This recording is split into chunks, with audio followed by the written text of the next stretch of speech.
Ajá, sí. ¿Sí puede ver? Sí, Ya, ya. La que no me veo creo que soy yo, sí. eh, sí, yo la veo, Oh, ya, ya. como todas las mañanas. Ah, ya. Bueno, buenas noches. Yo soy la doctora Olga Saldarriaga.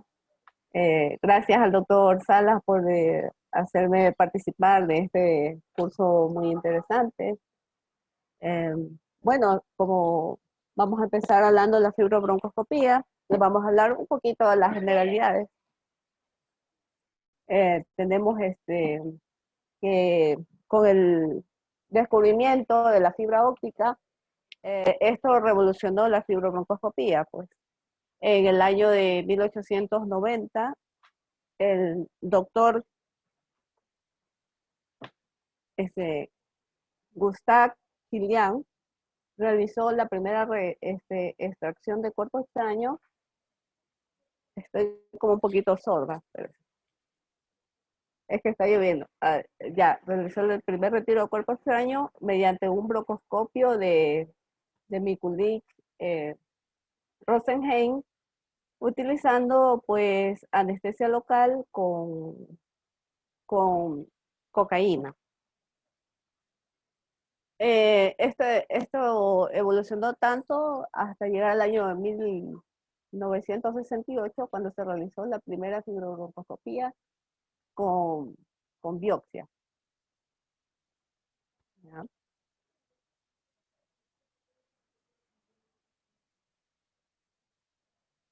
Bueno, entonces, ¿qué se me avanza? Ya, definición. La fibrobroncoscopía es un procedimiento diagnóstico y terapéutico que permite la visualización de la vía aérea con su normalidad y sus alteraciones patológicas. Esto ha permitido implementar en las últimas décadas procedimientos complementarios como son las biopsias, y se han incorporado dentro de la fibrobroncoscopía otros manejos para grupos de pacientes específicos. Por ejemplo, el manejo de pacientes con cáncer, con lesiones de la vía aérea, obstrucción de la vía aérea. ¿Ya? Entonces, la fibrobroncoscopía siempre ha sido comandada por los neumólogos y los neumonólogos, pero con el paso del tiempo, este conocimiento se ha extendido y hace parte de la formación de otras especialidades, como son los anestesiólogos y los médicos de cuidados intensivos, aportándoles a ellos un gran valor como apoyo diagnóstico y terapéutico. Y esto ha obligado a que se incluya a la fibrobroncoscopía en los diferentes programas de formación. Ya. El fibrobroncoscopio es el instrumento que se utiliza para realizar este procedimiento y está constituido por un paquete de fibra en su parte lineal, en su parte, el extremo inferior, por un paquete de fibras ópticas, un canal longitudinal para facilitar la succión y la toma de biopsias, que es el canal de trabajo.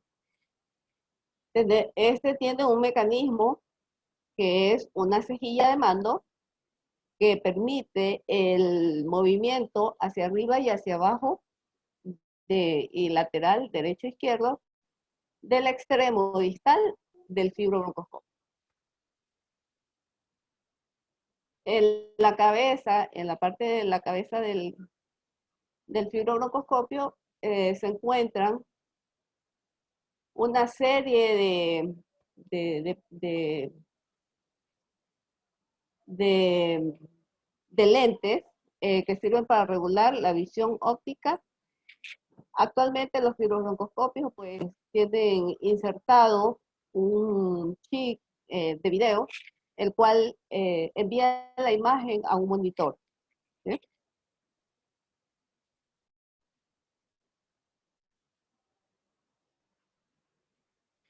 ¿Cuáles son las ventajas de la fibrobroncoscopía?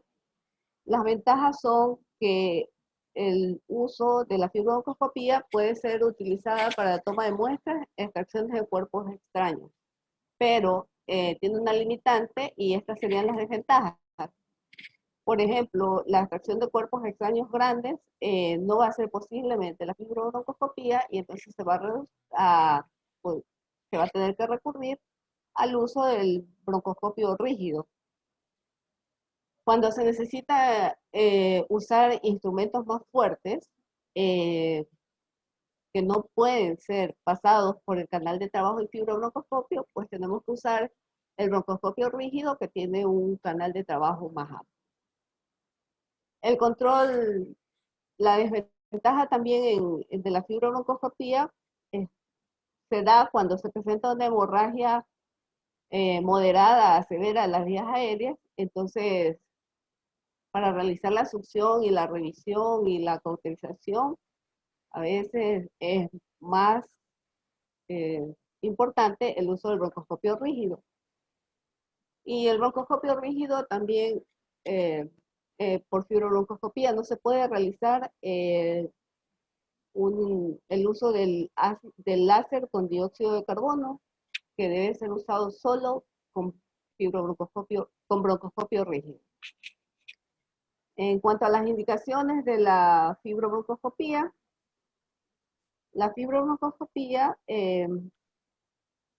se puede realizar para procedimientos diagnósticos y terapéuticos. Dentro de los procedimientos diagnósticos, pues frente a una tos de muchos días de evolución, sibilancias, estridor y disnea, está recomendada el estudio fibrobroncoscópico. Cuando tenemos alteraciones radiológicas en el tórax, por ejemplo, que encontremos como hallazgo neumotoras persistentes, parálisis diafragmáticas y de las cuerdas vocales, se debe realizar la fibrobroncoscopia. También pacientes que han sufrido quemaduras químicas, térmicas del árbol bronquial, en pacientes con accesos pulmonares, en pacientes que han sufrido un trauma de tórax, en pacientes con broncografía, como ya dijimos, hemorragias de las vías respiratorias, y también para la valoración endoscópica se debe realizar cuando tenemos una citología de esputo sospechosa de malignidad. Se puede utilizar también para las infecciones pulmonares para obtener muestras para cultivos, valoración de las lesiones cavitarias del pulmón, sospechas de fístulas tráqueo-esofágicas y mediastinales, para seguimiento de carcinoma broncogénico. También cuando ya hay un diagnóstico de carcinoma broncogénico y carcinoma esofágico, para ver si siguen avanzando o si siguen provocando lesión de las estructuras vecinas. Para cuando hay que hacer una valoración de las metástasis pulmonares en sospechas de cuerpos extraños del árbol bronquial. Y para los anestesiólogos y los intensivistas es muy útil la fibrobroncoscopía para valorar lo que es la localización del tubo endotraqueal, cómo está colocado, valoración de la posición del tubo endotraqueal cuando se sospecha una ruptura traqueal o bronquial durante la intubación o postintubación.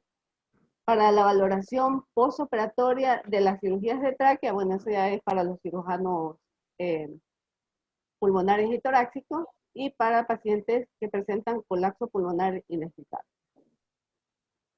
En cuanto a las indicaciones terapéuticas, pues con el paso del tiempo, la fibrobroncoscopía se le han adherido nuevas innovaciones tecnológicas, entonces ha dejado un poco de lado la broncoscopía rígida. Entonces, en las indicaciones terapéuticas, tenemos que cuando necesitamos realizar un lavado bronquial, cuando el paciente presenta broncolitiasis, asma, bronquiectasia, cuando necesitamos retirar tejido necrótico de la vía aérea, para control de hemoptisis, donde se necesita colocar un catéter Fogarty para comprimir ahí el área que está sangrando, para la aplicación de fármacos, para reducir el sangrado, para colocar fibrina o colocación de clics en las arterias sangrantes intrabronquiales.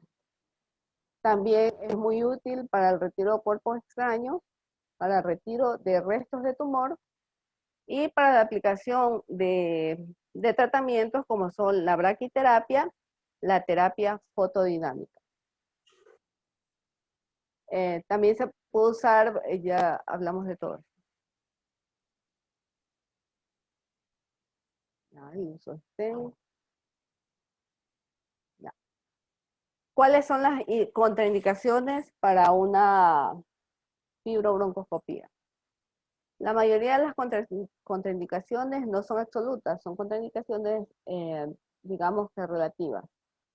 Ni dependen de la situación del paciente, ni del riesgo-beneficio que se van a presentar al realizar este procedimiento.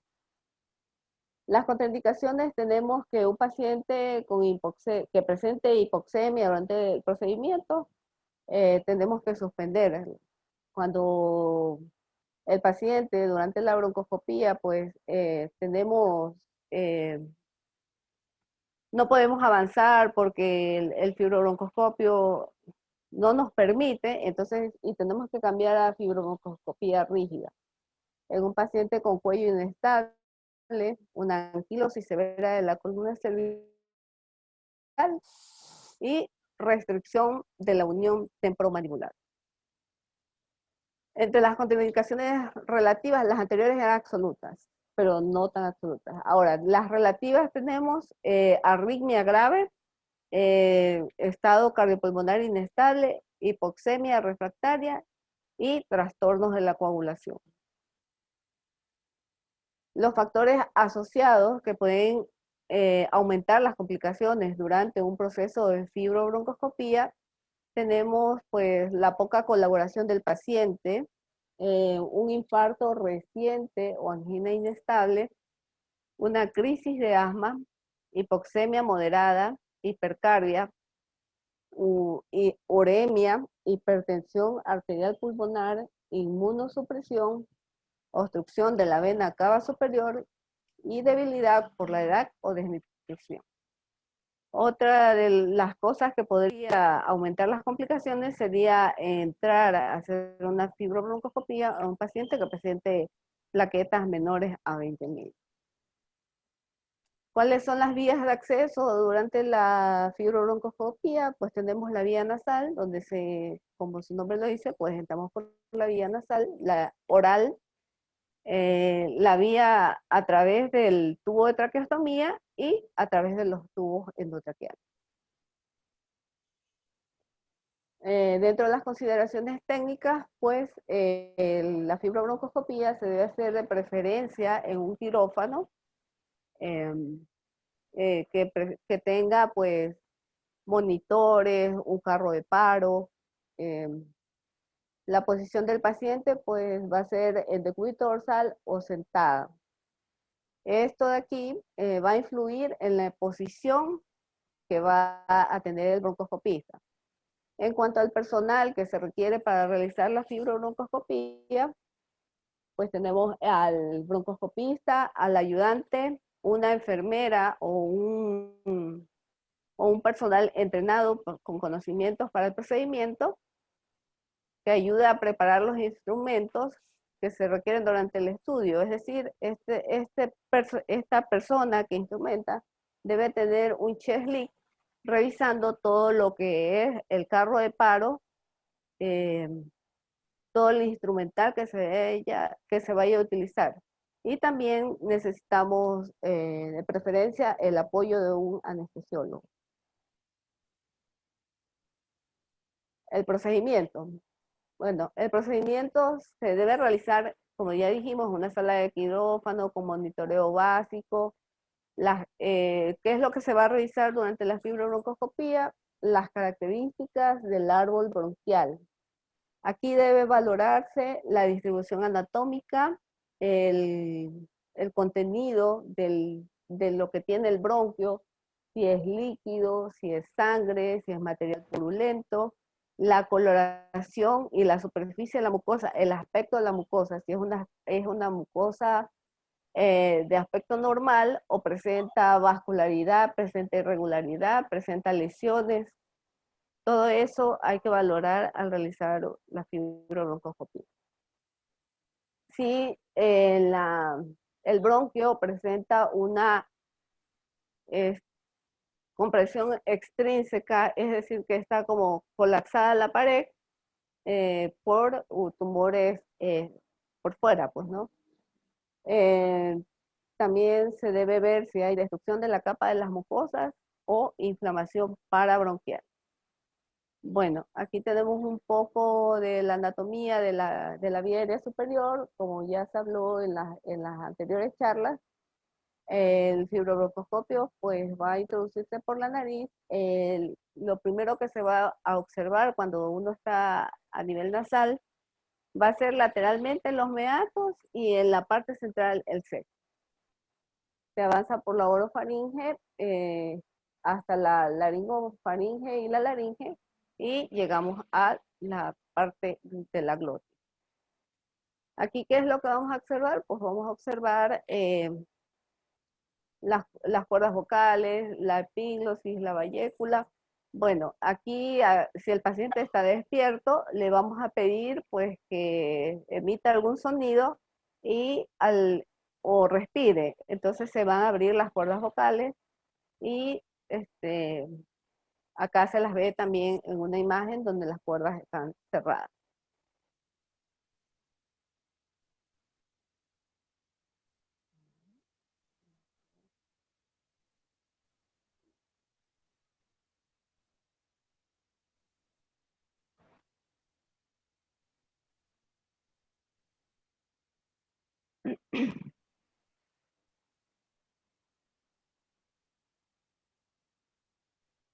EBUS TBNA Procedure Overview.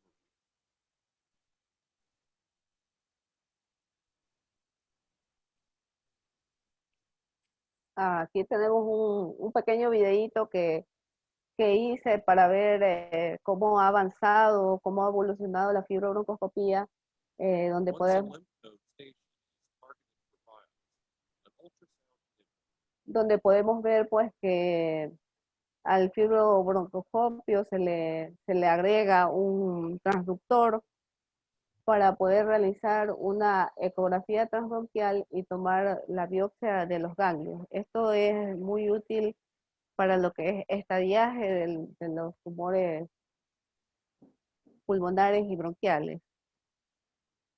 ¿Ya?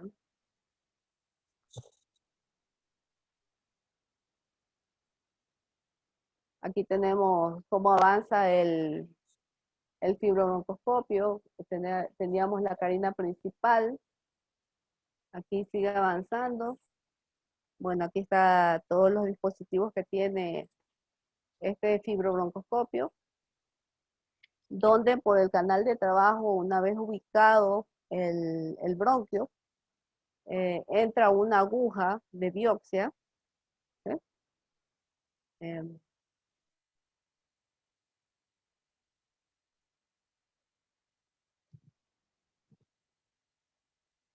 y se va a realizar la biopsia transbronquial.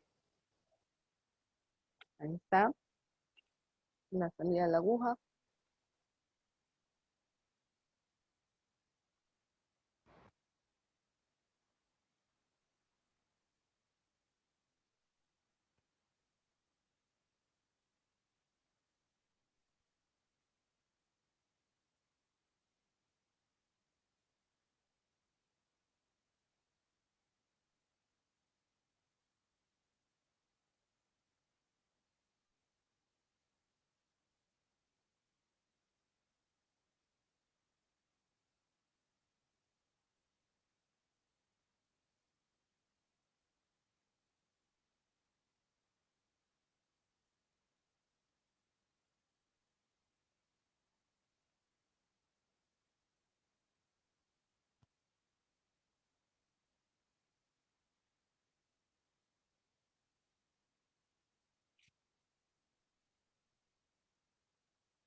Este es el famoso EBUS.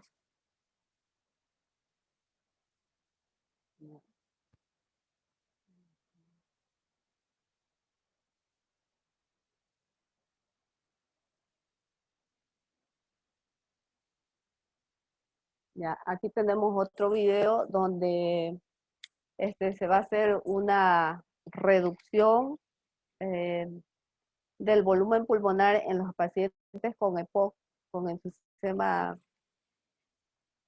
pulmonar. Aquí vamos a ver cómo avanza el fibrobroncoscopio y avanza el colocador de esta válvula que va a permitir la entrada de la salida del aire que está en exceso en el pulmón.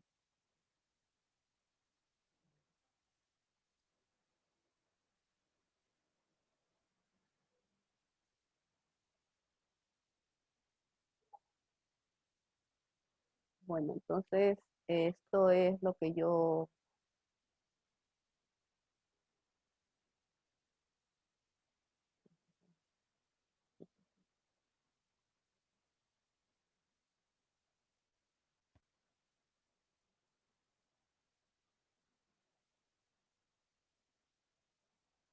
Aló, hola.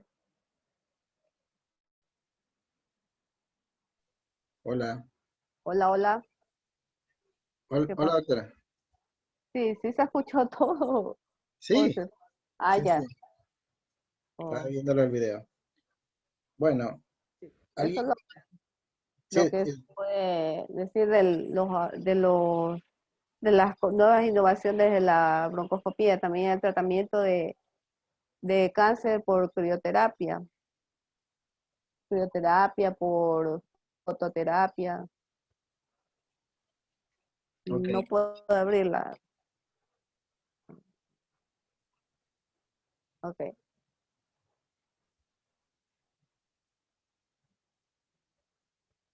Hola.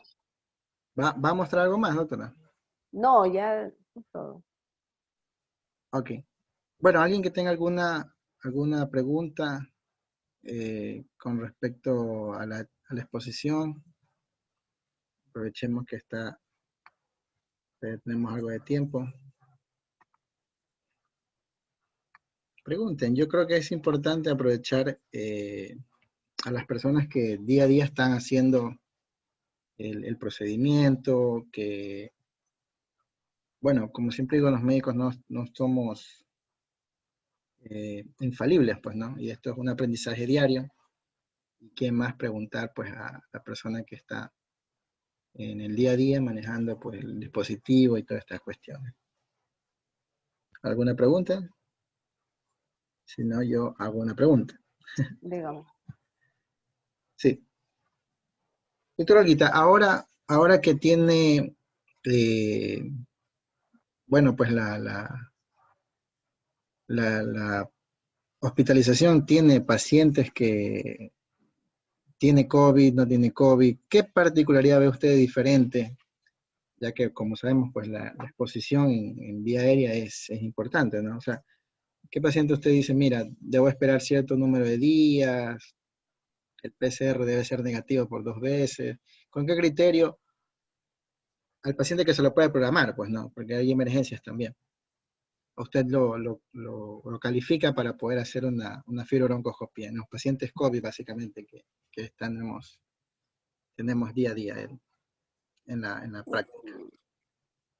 Mire, creo que después de los 8 días de que el paciente tiene ya intubado, sea que esté reactivo o no el resultado del PCR, pues eh, se lo debe programar para hacer la, el- la- una... Pero me pregunta en base a fibrobroncoscopía o para hacer otro procedimiento. O sea, como fibrobroncoscopía. Ah, como fibrobroncoscopía.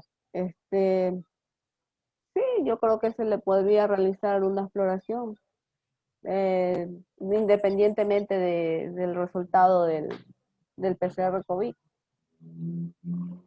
Ujú. Ok.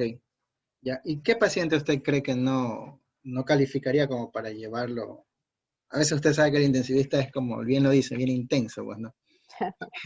Y quiere que todo el mundo le haga algo al paciente, pero le haga algo. Pero ¿qué Mm, paciente cree usted que no calificaría, no sé, de pronto los parámetros ventilatorios, en que más bien podríamos perjudicarlo, pues, ¿no? Perjudicar al paciente y apresurarnos un poco en eso.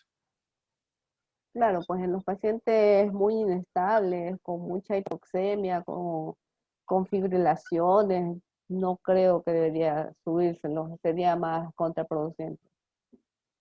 ¿Ok? Pero si el paciente lo amerita, si el intensivista insiste demasiado, habría que hacerlo, pues. Sí, el intensivista es muy, muy intenso. Se necesita muy intenso. Pero en general, creo que sí se lo puede hacer en cualquier momento. Ok. Ujú. Leí algo importante, ¿no? Que a veces uno, por en otra charla, subestimamos la vía aérea, ¿no? Recordemos que solo tenemos una vía aérea, o sea, Y claro, fallamos pues, y fallamos y entorpecemos muchas cosas. Eh, ¿Qué diferencia nota usted entre el personal cuando tiene un anestesiólogo colaborador, pues, ¿no? Y ya, cuando hay alguien, alguien que no tiene la formación o no tiene la predisposición? ¿Qué parte entorpece el procedimiento? ¿Nota diferencia? claro, es que el anestesiólogo debe estar formando equipo con los fibrobroncoscopistas, porque si de repente ya el anestesiólogo se enferma, digamos, o no puede ir por X razón, conseguir otro anestesiólogo que se acople al procedimiento que está hecho, al tipo, qué sé yo, de medicamentos que le pone y uno se acostumbra con él, es difícil trabajar con una nueva persona. O sea, se hace un equipo, ¿no? Sí, se hace un Definitivamente equipo. es un equipo. Se hace un equipo. Como, eh, es como un matrimonio, más o menos. Más o menos. Ok, Sí, ok. es importante el respaldo del anestesiólogo porque definitivamente si el anestesiólogo no está detrás ahí diciendo, ¿sabes qué? Ya para por esto, porque a veces uno está concentrado haciendo las fibras, pues, ¿verdad? Y entiende que él aporta bastante, bastantísimo. Ujú. Tiene, en la experticia que puede ver en el hospital, hay pacientes que, como tuvimos un grupo quizás importante, ¿no? En ventilación mecánica, hablando un poquito porque lo menciono, que usted hace traqueostomía quirúrgica, pues, ¿no? Ujú. Eh, Pacientes COVID que son obesos, el índice de masa corporal, bueno, eh, que están tratando de recuperarse de un distrés. ¿Tiene usted algún apoyo en el fibrobroncoscopio con este tipo de pacientes? Es decir, cuando hace una traqueostomía quirúrgica, ¿se apoya con el fibrobroncoscopio o, o un poco lo siente bastante cómoda sin ello?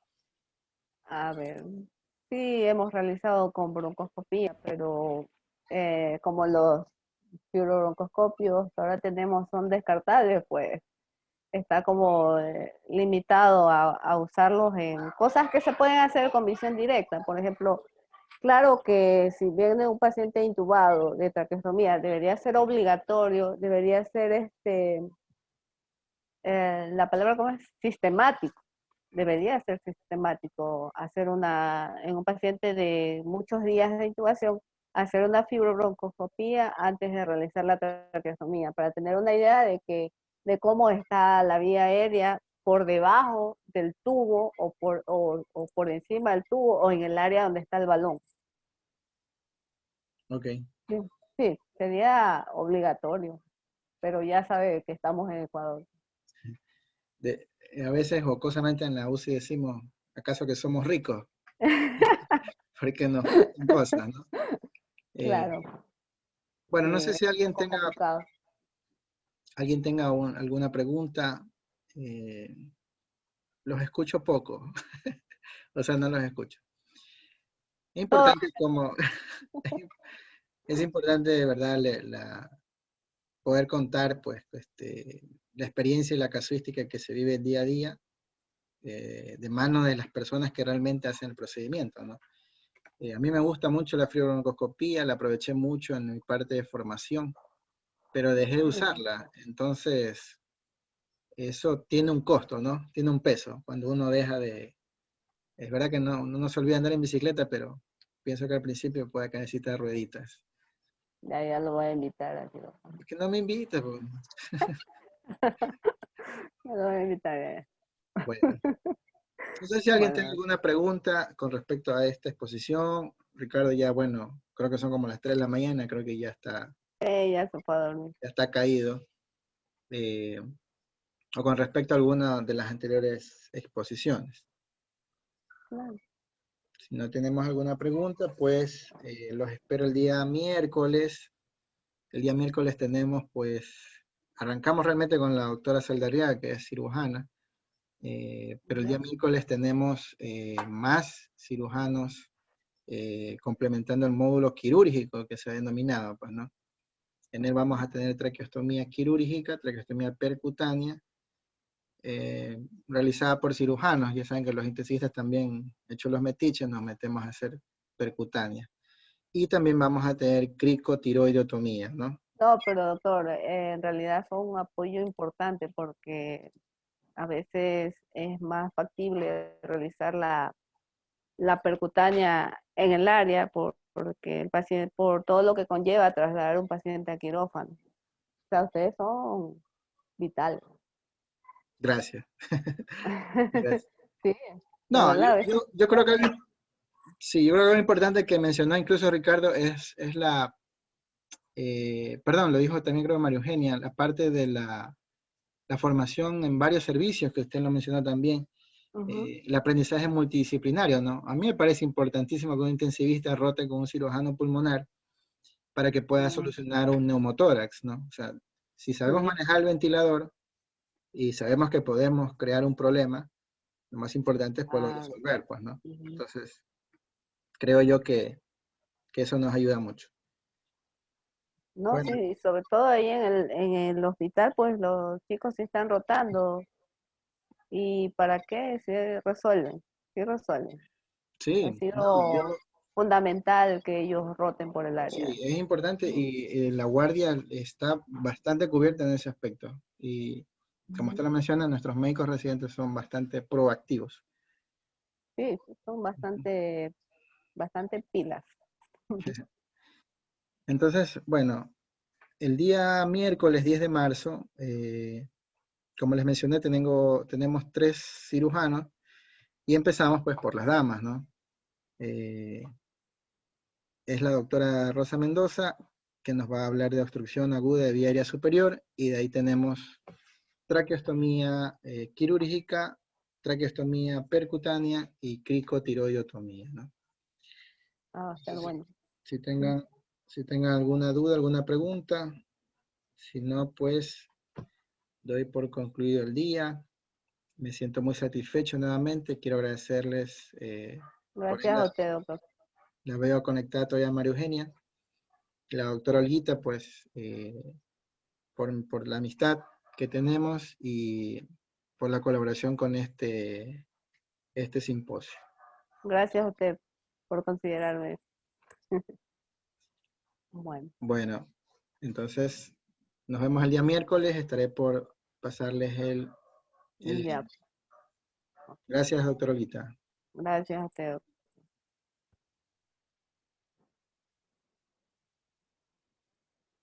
Ya.